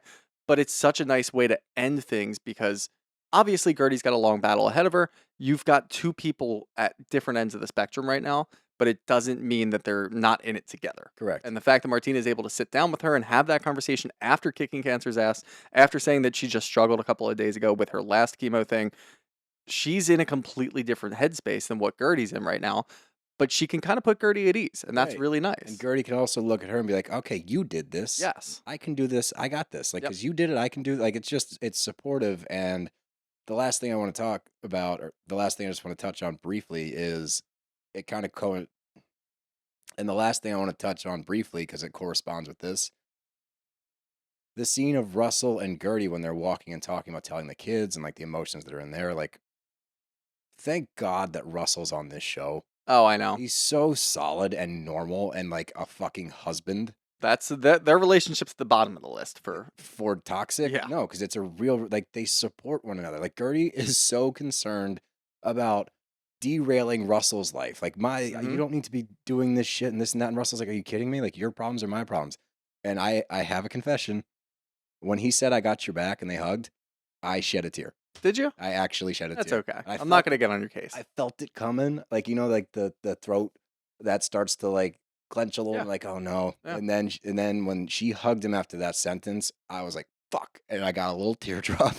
All it takes. It doesn't take a whole lot. But between that, obviously, very good relationship. The only other thing that I want to touch on the entire episode, it seems like Nicole and Anthony are just living a great life. Oh my God. Dude, that's a housewife life. Yacht shopping? They're out there yacht shopping and talking about sizing up in boats, getting pregnant again, planning the wedding, after the second child, which she's pregnant now. Oh, she is pregnant. Yeah, she is pregnant now. Good for them. So now they're going to have a second child. They're going to go ahead and move forward in life and go yacht shopping. And they have a huge house like that. They are completely separate from the rest of the show. It's so funny. Guerdy, yeah, they are. Guerdy, Russell, Anthony, Nicole are in their own spectrum over here. Yes. They're not with these other people. Even Oddly to the enough, Marisol and Steve, you can probably put them over there. I don't know what's going We don't on. know what's going on there, but Steve like doesn't talk. even Nicole's mom.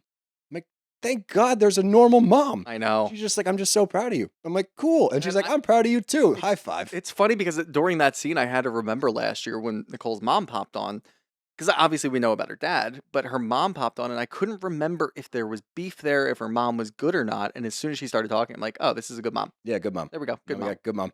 The dad's the issue. That's the issue. The dad's There's always the one parent that's got some shit going on. The dad's the issue there. But Yeah.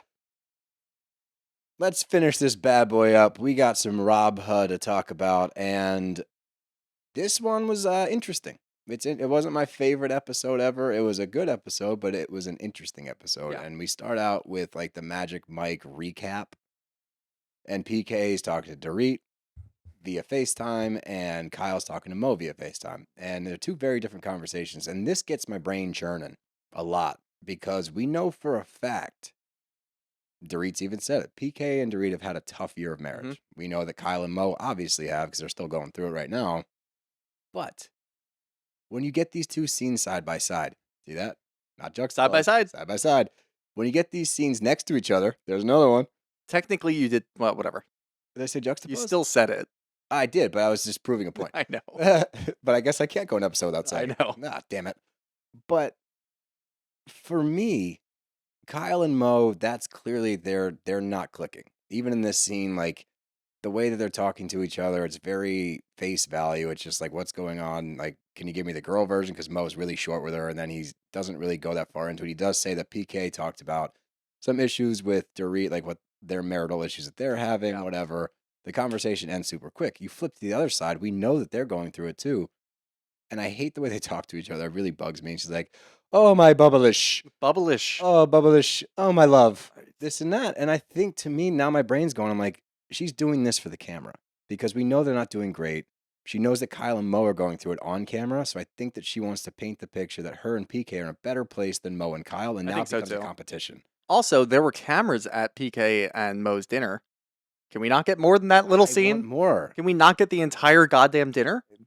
Drop a YouTube You've got episode cameras of there. that, man, because like that might give us some actual insight into how And Mo's feeling. I did have the thinking that, you know what, it's Mo and PK. They probably really didn't talk about anything that pertains to the wives the entire dinner, except for just that little excerpt. Whoever So the maybe they just cameraman did that. was probably reminded them, hey, you need to talk about it once. They're like, right, real quick, Mo. He did it right away because Mo had his jacket on still. He took his jacket off in the middle of the conversation. False. You don't think so? You know why? Think he got a little hot and heavy when he started talking about it? A little nervous? Maybe, but more so because I am a recovering alcoholic and I noticed drinks and his teeth were so red from red wine that they've been sitting there for a while. Fair. Yep. All right. I always, my can see eyes that. will Even always. in the black and white, you can see that? Bro, my eyes will always go You to weren't the even a wine booze. guy. I know, but my eyes always, anytime there's booze, I can't help it. And it's not that I want to drink it. It's just like inherent. I can't look away. He ate a bunch of cherries. I get upset. This is not a joke, and I can't get it out of my system. It just is what it is, and I've accepted it. When people on TV don't finish their drink and leave, well, that pisses me off too. I'm like, finish it, man. Yeah. Finish that, You please. paid for it. Like, finish the drink. It's not even about money. It's nothing. Okay. That's All right. nothing to do with money. It has It's like $4 in that drink right now. Just finish the fucking drink, man. Like, come on. Like, I need it. I need to watch you do it. I can't shake it. But sober for 5 years, I can't shake that. But anyway, back to the important stuff. We get Garcelle and Sutton in a very funny gondola scene. I gotta ask, is that man Italian? No, Or is that an accent? not even at all. He's putting on an accent, Yeah. right? Is he wearing a wig? I think it was wig. I'm pretty sure it was a wig. That was some wild hair. Yeah, coming I'm out of that hat. pretty sure it was a wig. Anybody who's been to Vegas and has gone on the gondola rides, please chime in and let us know. Yeah, seriously. Because obviously people do that all the time. I thought it was weird in this scene that we had where everybody just kind of split up.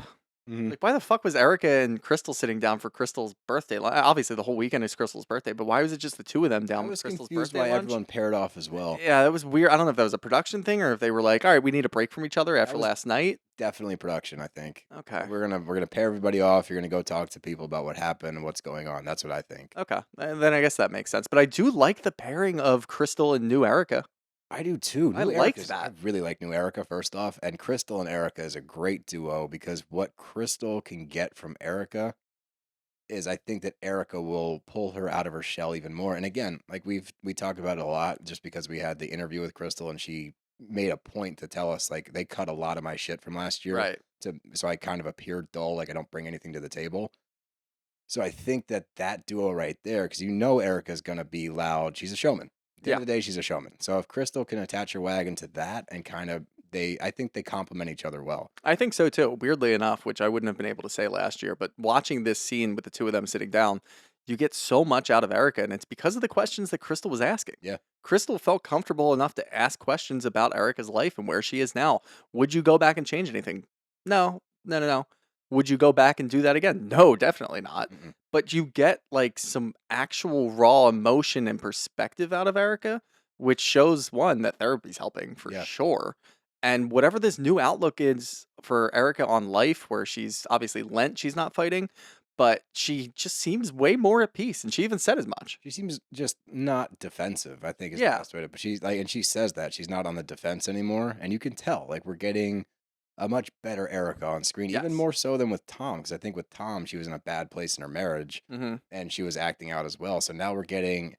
I'm sure we'll still have some blowouts because she's Erika Jane, but it's much better to see her be like cool, calm, collected, Yes. and then she can erupt a little bit, and then she can bring it back to like this Erika. I like the newfound Erika Jane. She's I agree. I call it day one, baby. Day one, baby. EJ, come back here. Hello. But I got a bone to pick with everybody in this goddamn cast because it drove me crazy. Dorit's talking to Kyle, and they're at their lunch, and Dorit doesn't know how to eat a sandwich. That bugged the shit out of me. That was bizarre. uncomfortable to watch. Yeah, don't do that. If you're listening, please don't But eat sandwiches like that. I do expect her to eat sandwiches like that. Yeah, it's not surprising. I didn't like watching it, but that's Didn't exactly care what I for it. expected. She's also the person that eats pizza with a fork and knife. Yes. But they're talking about the drinking thing, and Kyle's been sober for a while, and Dorit mentions it in a way of like, you're not drinking, you're distancing yourself. Is it to protect yourself because of what you've been through and like get control of your life? And I think that's I think that's an okay I question. really do. I think it's an okay question. I Yeah. think that she hit the nail on the head. Honestly, I think that all of that makes sense. But when Dorit references the lack of drinking and says, it just used to be fun to do this and do that with you, and like you get drunk and like party with the girls, like, yeah, I'm sure it was, man, but this is a personal choice that she's made. Now Mhm. we have to get a confessional from Garcelle saying some shit about it. Like, I miss like splits. I miss this. I miss that. You get Sutton commenting on it like about a midlife crisis. Everybody shut the fuck up about her decision to be sober. It is Yeah. her decision to be sober. And I think that's kind of what happens in that. I feel like that's par for the course when you make a decision for yourself because of behavioral things where you didn't have this huge life crisis. You didn't have this Like rock bottom moment. rock bottom moment Yeah. where your body was failing or you got into a huge car accident while drinking the entire night. You just made a decision for yourself. I feel like you people are going to ask questions about that. And that's got to be the most annoying aspect of this. Yeah. And that's got to be the most trying aspect because you don't have that, okay, well, no, this makes sense. You stopped drinking because you were literally drinking yourself to death. Or you got a stopped DUI drinking, or you like- got a DUI or like whatever, Shannon. If Shannon stops drinking, people are going to say, okay, that's probably You're for the not better. going to ask her any questions. Yes, but when Kyle does it, there's a lot of shit going on in Kyle's life. This is like a perspective issue, of course. You can't sit there as Dorit, as Kyle's closest friend, be able to hit the nail on the head so easily with there's a lot of shit going on in your life and you feel like, you're trying to work through it. You're removing yourself from drinking. You're doing this. You're working out. You feel like you're living a clean, healthy life to try to get yourself through your hard times. I get that. And then in the same breath, be like, but I miss you drinking. That doesn't make any sense. Makes That's zero sense. counterproductive. And it drives me nuts because it's just insecurities of other people being placed upon people bettering themselves. It goes back to her working out in the morning. Yeah. You have an issue with her being like healthy and fitness. Is there some merit to Dorit saying she's living in extremes right now? It's unsustainable. Absolutely. I think that, the working out thing is just they've known her for so long, and now all of a sudden she's working out at 5 a.m. when she That's didn't the used to do that exact before. Same thing as drinking. They've known her for so It long. is. She used to drink. Yeah. My point is, just because she's doing shit that doesn't make sense to you, or she's doing shit that you wouldn't do, or maybe you're a little bit jealous that she's getting in great shape and waking up and working out while you're still hungover as balls, eating and drinking in the I morning. think there's some semblance of worry there, though. I don't think that it comes get all it. from like jealousy or judging or wondering what's going on in her life. I feel like there's like, all right, you are living in extremes. What the fuck's going The on? extremes thing, yes. Yeah. I said that when Dorit brought it up. I said that's a good point. But when you're now at dinner with everybody and you order a non-alcoholic beverage, you shouldn't have commentary. Nobody should everybody be like, knows. how long is this gonna last? None of your fucking business. Yeah, It's no, that pissed me off absolutely too. none of your business. If she wants to be sober for the rest of her life because she feels she's a better person, none of your business. You're trying to push her off the wagon. What a weird thing to do. And you wouldn't do that with anybody else, like you said. If it was somebody that had a major issue with alcohol, you wouldn't be pushing that button. Why do you need her to drink with you? By the way, to Kyle's credit, she got up on stage. She got up on stage at Magic Mike and got Yeah, she's whipped cream still licked up. having fun. Like Yeah, that's she was the first one on the bowl. Yep. So leave her the fuck alone. Stop. I hate Yeah, it. I'll never I really understand hate it. That pisses me off to no end, and I'm sure we're gonna hear about it again, and it's only gonna make me more and more mad. But we're talking with Kyle and Dorit, and this is where they get into their marriages. And this is the first time we see Kyle break down a little bit about it. It's been a long time coming. She's referenced it a little bit. We know Dorit knows already, and this is just her trying to do it on the camera. But Kyle starts crying, and she's saying, I'm unhappy with the marriage. I'm focused on me right now so intently, and Mo is so focused on the agency and growing his business, and a big part of that's going out, being social, partying, drinking, all of these things that I don't want to do anymore. And they asked the cheating question later, and the rumors about infidelity come up, which I'm glad they actually brought it up on the show. It's not just Yeah. us like spouting it off every week. But to see her conversation with Dorit and then see that scene where they're asking about infidelity, would you be able to stay, whatever. I don't know if there's firm evidence that Mo ever cheated. I'm sure the rumors get old and tiring. But her explanation of how they're like slowly kind of drifting apart Mm-hmm. seems legitimate to me. It does. Yeah, I really do think that this is not just for the show. I don't either. I I don't think- either at all anymore. I Like think- any semblance of that I had is gone. I think it's exacerbated a little bit, obviously, because you're on a TV show and there's Sure. cameras everywhere. But it makes sense to me that, one, this has probably been going on longer than anybody realizes. Mhm. Fine. Maybe even longer than Kyle and Mo realized. Maybe they were just kind of doing it inherently, and obviously they've got a lot of business going on Mo's side, and they've got the family, whatever. But the one thing that you can get from this scene is there's no way they're just acting and just No. pushing through this and they're going to make a huge storyline and they've actually been separated for a bunch of years. Like, I don't get any of that from this. I No. get that it seems pretty real. And a lot of that could have to do with the changes in Kyle's life. You know what? For better or for worse, this is what's happening. Kyle decided to make a decision to stop drinking, to start working out. She feels a little bit better. And now maybe she's focused on the things in her life that she was kind of blindsided by in the past. She didn't realize how much Mo working constantly, going to these social events really bothered her. Now she does. Now she has a new focus on life. She has a new lease on life, if you will. And she's starting to realize maybe this is not best for me and my happiness.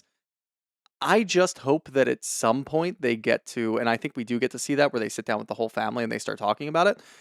at least try. I mean, now that you realize what's going on, you're both kind of realizing it and you're getting a little snippy with each other. At least sit down and have a discussion about where are we currently. Yeah. And we better be able to see something like that because that's going to push the narrative even further. And we're going to have a little bit better of a grip, of a handle on what's actually going on.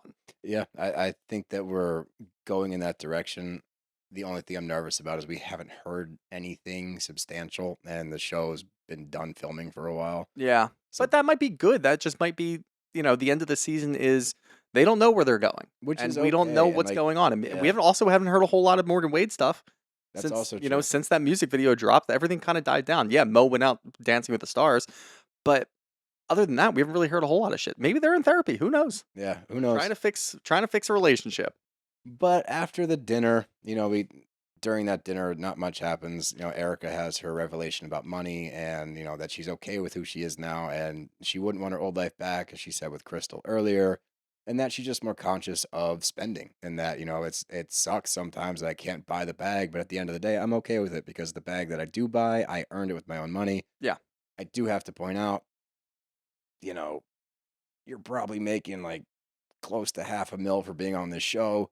That's not really roughing it by any means. You got to show in Vegas. You got to show them burgers. There's a lot of appearance fees. You're props- making a lot more money than most people. However, yes. Props to you for rebuilding. I'm not Yeah. taking away from the fact that your life was pulled out from under you and you did what you had to do to get back, make your money, make your claim, like all of that shit. Great. That's fucking awesome. Good for you.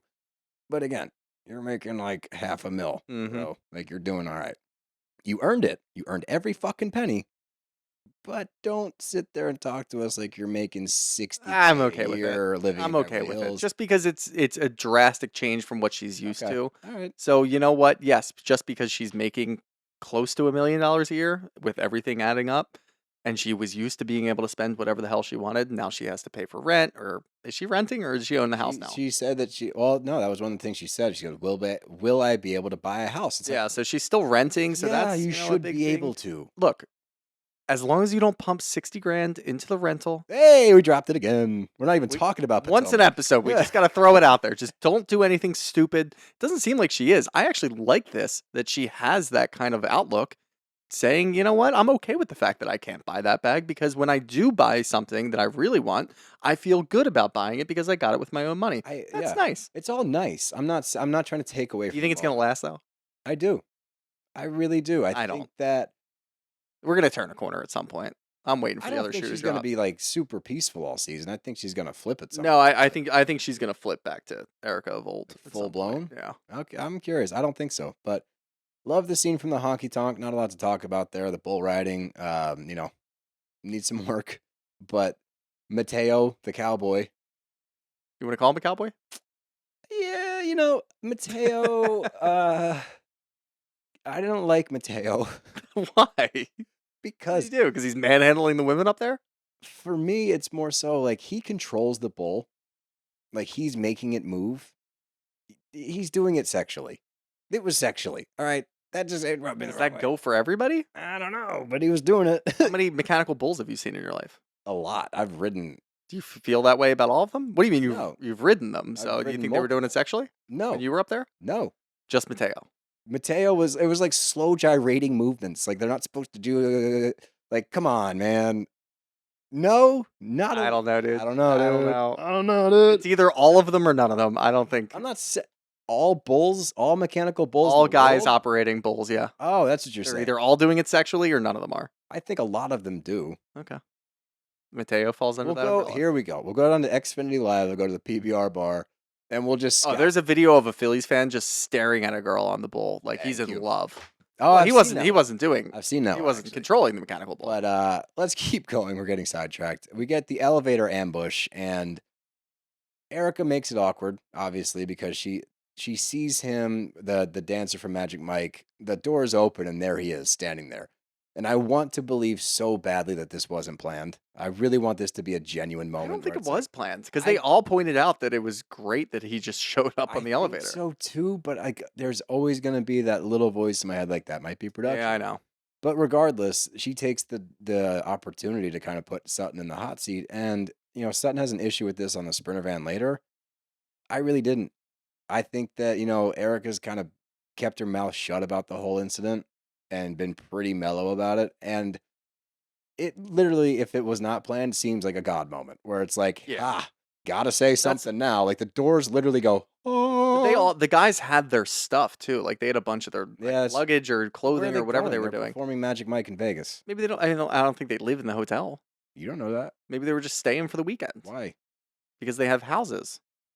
How do you know that? I don't know, Steele. But why would they have stuff? I'm telling you, I don't think it was production. Oh, I know. I'm saying that to me that leans more on production because where the fuck are they going? Did they not have a show that night? Probably not. It's Sunday. I don't know. That's the B Squad. Yeah, maybe the B Squad goes out Sunday nights, and we got Saturday night A Squad Magic Mike, and we get Magic Mark on Sunday. Magic Mark. No, I honestly Miraculous Mark goes on Sundays. I like that. We didn't. I don't really have a problem with this at all. Again, because Erika has given us enough in the first couple episodes to show that she's changed a little bit. This is an opportunity that was given to her. She took it. Did she tell a lie? No. Not one thing that she said was a lie. No, it really wasn't. When Sutton was running out of there, she said she didn't like it. She said she hated the show. She said it was disgusting. She said all of those things. Erika could have actually said a lot more of what Sutton said to these guys and made it even more awkward. She censored herself a little bit, which I'm going to give Erika a little bit of credit for. She didn't scream and She yell. didn't scream it. It was a funny moment. It was. And if, you know what, if Sutton was a little more receptive to the jabbing, obviously she gets a lot of jabbing, so I get it. It might wear her down a little bit. You could have laughed it off. You could have said, you know what, yeah, I'm really sorry. It just wasn't for me, but I'm really sorry that I walked out. She did say she was sorry. I'm okay with that. She genuinely seemed sorry. Exactly. And the only reason that it continued to the Sprinter fan is because Sutton allowed it to. Sutton continued it. Sutton went at Erika and said, you didn't have to embarrass me like that. She did. Those are her friends. Yeah. She's standing up for her friends. You disrespected them. This is only continuing because you continued it. You could have just gone to the Sprinter van, kept your mouth shut. Silence could have been golden. Silence is golden on your side. You didn't have to say a goddamn word. Just left it to yourself, and nothing would have happened. So this is on you at this point. But what bugs me, and in defense of her a little bit, again, she was in the wrong this weekend, is what it is. But they talk about her like she's not there. I know. Garcelle's like, why don't you stand up for Dorit? And she's like, I'm not going to stand up for I'm always the one going after her. It's like, she's right That's there. A Garcelle and Dorit issue, though. I know. Well, which we get into. Deal with that. Those two are not vibing. No. They don't click, and They're just different people. They are. That makes sense to me, though. Yeah, because... But that's why I like Garcelle, because Garcelle understands we're different people. We're not clicking. There's nothing... obviously, her and Erika are able to sit down at lunch, which nobody really expected. But here we are. Her and Dorit are just very different people, and Garcelle calls that out immediately. Mm-hmm. We don't vibe. It doesn't really make a whole lot of sense for us to really be friends because we don't see eye to eye. I don't really understand what she's talking about, and it seems really hard to have a conversation with her. She calls it out immediately. Yep. I love that because we sit here and we say that. Why are you even trying to be friends with this person? Why are you trying to converse with them? You know how they converse, and you don't add up to that. Well said. And the last thing here is Kyle and Sutton at Sutton's, and this was a scene, man. This was quite the scene. This was bizarre. And Kyle and Sutton are sitting there talking about Vegas. They're kind of recapping everything. And Sutton does seem a little off out of the gate. She doesn't seem totally present. I actually agree with Kyle on that one. And when she does the Erika impression, I thought it was funny. It was there's a weird air in there. Yeah. Just me. No. The whole scene was bizarre. Yeah, it just felt weird. It felt uncomfortable. Both of them just felt uncomfortable to me. Yeah, Kyle, who's trying to be her friend, seems very quick to cuss at her and all this other shit and Thank God the kids weren't home. Yeah, no shit. But we didn't see there was a scene where Sutton and Kyle sat down and Sutton's like, I need you to have my back more. I feel like we're true friends and I need you to have my back. Well, Sutton did not win this scene, if that's how you want to frame it. That does stand out to me because Kyle's never had Sutton's back. No. She's very quick to point out what Sutton's doing wrong, and then we'll reel it in later and be doesn't even really apologize. She just kind of is we're good now. It's all good now. And pats her on the back and Sutton and Kyle are cool again. I've never once seen Kyle take a firm stance and say to anybody, hey, back the fuck off of Sutton. I've seen her do it to Sutton in defense of Diana Jenkins. Yes. But I've never seen her have Sutton's back. And even Sutton says, I had a revelation, she's not my true friend and never has been and has never had my back. But this is where it takes a weird turn because Kyle starts to get pissed off and now she starts running her mouth a little bit and says, you have a tendency to freak out at weird, under crazy circumstances or whatever, ridiculous circumstances. And Sutton goes, name them. Name him. Name him. Name him. Name him. I should have counted how many she said, and I was like, "What's going on right I now? don't know. Like, is she Because short also, circuiting? Like, what's going on?" And yeah, Kyle's trying to maybe, tell you, and you keep saying, "Name him." yeah, and that's like got to be the most frustrating thing, especially because Kyle was naming circumstances in which you did make a And fool of yourself and blow up and 1000%. overreact to things. So it's not like, I don't know. We talk about this all the time. You have to be able to understand when you do something wrong and be able to remember it because people will bring it back up. You can't sit there and be completely ignorant to the times that you've done this and Or overreacted not to know things. what the word rude means. Yeah, the whole, I don't know. I don't want to say we didn't need the scene because We we definitely needed it. needed it. I just don't know what to make of it. So the way that I took it, and I'm not putting fault on Kyle here. I think she got revved up for some weird reason, like went after her. It escalated faster than I thought it would. And Well, I think that's just goes to speak of what Kyle's state of mind is right now. agreed. And I think Okay, I'll she's give going to her do that to more people. Yeah, and I agree with that. And I'm not even like I'm not throwing her under the bus by any No, means no. because Sutton was bizarre this scene.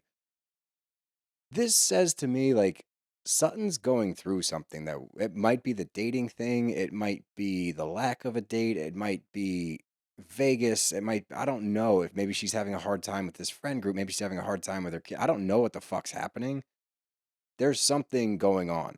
Like you Yeah. don't just have we've seen Sutton be weird and quirky 1,000 times and it's never felt like that. No, Ever. it could just be as simple as Sutton's reevaluated her friendships with people on the show. And I mean, we saw as much where she says she doesn't feel like Kyle Maybe, has her but back. even then, that's not the way to go about it. Like, No, definitely not. But I think she was drunk during that scene. I am not on the Sutton's an alcoholic train at all. I think she was No. tipsy during that scene. I think she was too. And I mean, she needed a drink because she said she had a long day or whatever.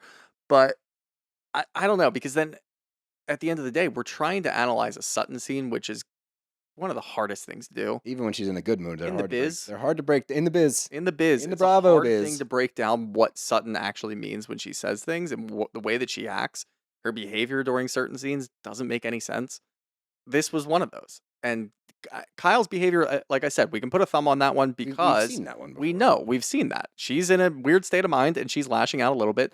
However, most of it was warranted because of Sutton's behavior and actions. This is just a new behavior for Sutton that we haven't seen, and I don't know what to make of it. That's why I'm leaning on there's something we're not seeing. There's Possibly something that we yeah. don't know. But That's then I going think on. back to her on the gondola ride with Garcelle, and she was fine. I know. So I think that's why I think it's about a true friends type of thing, where she feels comfortable enough around Garcelle to be able to speak her mind and say things that only Sutton can say, and she's okay with that. But then when she's around these other people, she says weird shit. I agree to a certain extent. I don't think that the true friend thing excuses any of the behavior. It doesn't excuse any of it. I'm just trying to wrap my head around it, No, honestly, I know. in I real know. time. That to me, honestly, like all I can see from this is like something's going on that we don't know. Maybe we'll find out. Yeah, maybe we will. But let's move on to questions. From the Mellow Knee, how the hell are we 10 episodes deep into RHOSLC and nothing has happened? Nothing's happened? What show are you watching? Melanie, figure it out. Oh, do you We're think not her name's watching Melanie? the same show. Yeah, It's Mellow Knee. I know. I'm looking at the same thing. Oh, cool. Oh, I think her name is Melanie. If you're looking at these, why don't you ever read any? It's just so I can spell My check. God. When I tell you that I've for a year now, I just want you to try to pronounce the names, and then I can figure out which name you're I trying to always say. think that the and then show's laugh at almost it. over, so you're just on your phone being an asshole to me. You read the questions? Yes. This is ridiculous. I want to end the podcast right now. I feel dirty. It's your fault. You thought that I was just being an asshole sitting on my phone. Which you do that as well. So No, why I'm would I actually think that's reading. what- I'm reading Bravo News, and And reading we're our going to questions. Shooter for questions for the rest of the night because I'm fucking mad. I just thought it was your job, and you liked it. No, You don't like the I job? like it, but I always thought there'd be a time you'd be like, I'll do questions tonight. No, I actually don't do this every time. Sometimes so you are sometimes I am just on You my are an phone. asshole. Yeah. All right, cool. That makes me feel a little better. No, I do Weirdly. it sometimes. Although it's kind of hard to see it because you put up 3 different things, so all the questions aren't in one place. Because there are 3 different shows to make sure that people know that we're answering questions about those 3 different shows. Dick. I like this one. We kind of talked about this a little bit. Maybe this gives a little perspective on that last scene. This is Marky Mark C. Do you think Kyle is triggered by Sutton because of her newfound sobriety and Sutton was drunk? No. Yeah, I don't think so. No, when you have somebody that's sober being around that many women that are drinking and Mo who still parties, like, no, I don't think that's it at all. Yeah. No, I agree with that fully. Weirdly enough, we're getting Southern Charm questions. Get on the right episode, Molly. Yeah, and see, I put the episodes up that we're doing, and I know. that's why I do it. It would be chaos in here. I do say ask us anything, though. That's fair. All right, I like that. Oh, this isn't a question. This is just something that we need to start doing. Someone on Reddit called LD Latter Day, and the bros should too. That's pretty Done. good. Thanks, Lulu Grams. I'm going to extend it, though. It's going to be Latter Day Linda. Latter Day Linda. All right, evolution of the joke. We like that. Oh, this is a good crossover. This is from Michelangelo Archiga. Is Larsa as self-centered or unaware as Lisa from Salt Lake? Guerdy couldn't even have a cancer moment. Oof. We're going to compare some self-centeredness. I think that they're both so far up their own butts that you can't. I think that they're on the same level, honestly. I think that that's the level of self-centeredness we're dealing with. Yeah, no, I agree with I that. think it presents itself differently. Yeah, I'm actually putting Larsa at the top of that list just because Because of cancer? Because yeah, cancer's you're right. Yeah, involved, no, like, Larsa. Definitely you're an absolute Larsa, asshole. Because it's fucking cancer. Yeah, Lisa's you're just in her own little world and she Right. doesn't care about her friends' problems except for her own problems. Larsa's just right. an asshole. Larsa disregarded a cancer diagnosis. Yeah, Larsa. It's not even close anymore, actually. Good call. Yep. Thank you. Oh, wow. You hit the nail on the head on this one. Somebody asked, do you feel the same about Lisa venting to Jody as Gina and Travis? Good job. Look at you. Fucking Bravo expert over there. All right, one more. This is Jessica Brandeberry. Still find any humor / point to Mary scenes unless we're going to dive into her church. No. Unless we dive. I've said that, though, in the past. I don't even want to dive into the church anymore. No, I just dude, don't. have I don't want to. anything. That's not true. You take that back. Not on this show. A separate thing. Yeah. Because we'll get caught up in that. I need a documentary about her church. I need people to go undercover. Oh, Are we going to go undercover? wait. Not for an extended period of time, but Just because we came up with the idea now, so we need to space ourselves out. would you be open to taking a trip to Utah once we're making more money from this? Once it's like easier to take trips. Well, the Grandfather Rock is in Vegas. And Frother Rock, I think I wanted to say Fraggle Rock. Grand Fraggle Rock. Yeah. Can we go to a sermon at Mary's church? Yeah, if we're ever in Salt Lake. That's what I'm saying. Take a trip to Salt. Yeah, I want to go out to absolutely. Utah anyway. It's Yeah. beautiful. I mean, Yeah. and I don't think you understand my fascination with the Mormon religion. I don't really think I can drink in Utah, can I? Well, they drink What are all you the fucking talking time. about? Yeah, Are you never mind. dumb? Never mind. I don't know. I was told that once, I don't and I know. think it just stuck with me. Yeah, clearly. Vita tequila? Are you shit? What are you doing? I don't know. Hello? Are they going to kidnap me and bring me into the church? I get scared. I mean, I wouldn't be against that. It's a little culty. Oh, you can take it's a little culty. What would you? Come on. Well, I man. mean, like all religions are culty, but that one's a little more culty. Mormonism or Mary? Mormonism. Oh, both. I get worried that they're going to kidnap me. No, they won't kidnap you, but they might charge you an exuberant amount of money and then take over your life. I could lead the church. I could definitely lead the Mormon church. You could? Yeah. With that mustache? Yes. Yes. Even more. Let's wrap it up. Don't forget, we have our live show Sunday night. If you're at home and can't make it to LA, you can stream it. Go to nofilterlive.com to get the stream and to purchase tickets for the show. It's going to be a blast. Donna Bowling is coming out. Kristen Doty is coming out. We got a couple of other surprise guests in there. So please go get your tickets. It's going to be an absolute blast. We're so excited for it. Remember to follow us on all of our socials at @brav_bros. Please do us a huge favor. Subscribe to our YouTube channel. It helps us out so much. And leave us a 5-star review. Unless you're going to leave a Thorn, I'd prefer you didn't. You can leave a Thorn, just make it a 5-star review. And just preface, this is a Thorn, but it's a 5-star Thorn. Yep. We'll see it. Well, we'll see the 5 stars, so we'll know it's a 5-star Thorn. A Thorn. A Thorn. Give us a Thorn. Other than that, do you got anything else? Go Birds Monday night. Hopefully, when we're back here in the studio Tuesday, we're celebrating a good win and celebrating a great show. Yeah, baby. BravBros are out of here. See ya.